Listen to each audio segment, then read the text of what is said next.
Friends, gather round, it's time for another episode of Global Trade Gone Wild. In this corner, wearing the stars and stripes, we have the United States. And in the opposite corner, rocking a flag with a surprisingly high number of stars, it's the European Union. Our story begins in 2018 when the Trump administration, in a move that surprised absolutely no one, slapped tariffs on steel and aluminum imports.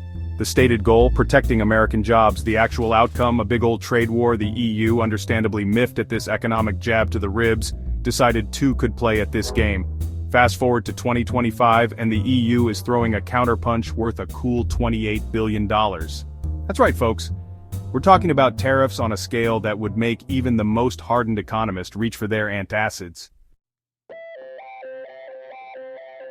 Now you might be wondering, what exactly does $28 billion worth of tariffs look like? Well, picture a mountain of American goods, everything from sparkling Harley-Davidsons to iconic Levi's jeans, just sitting in European ports gathering dust and customs fees. The EU's message is clear: if you want to play the tariff game, we're gonna play it right back, and we're not afraid to hit where it hurts, your wallets. See, tariffs are basically taxes on imported goods, which means American companies exporting to Europe are now facing a hefty surcharge. This in turn leads to higher prices for European consumers, who suddenly find themselves paying more for their bourbon and blue jeans. It's enough to make you want to drown your sorrows in a glass of, oh wait, that's more expensive now too. But wait, there's more! The EU's countermeasures aren't just limited to iconic American products. Oh no, they're going after everything from agricultural products like orange juice and peanut butter to industrial goods like machinery and chemicals.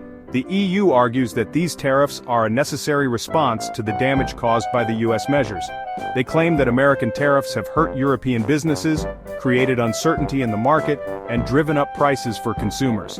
And let's be honest, folks, no one wins in a trade war. It's like a food fight, messy, pointless, and everyone ends up smelling like ketchup and regret.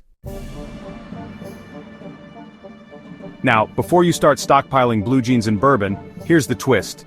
Even as they're slapping tariffs left and right, the EU is still open to talking things out. They're basically saying, we'll fight you with tariffs, but we'd also really like to work this out over a glass of, well, something that's not subject to a 25% import duty. It's a delicate balancing act, folks. The EU is trying to send a message that they're not going to be pushed around, but they also don't want to completely torpedo the transatlantic relationship. It's like trying to negotiate a peace treaty while simultaneously lobbing water balloons filled with economic sanctions. Tricky, but not impossible.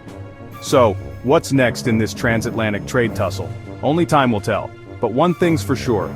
Things are about to get a whole lot more expensive, and your favorite pair of jeans might just become a luxury item. Stay tuned, folks.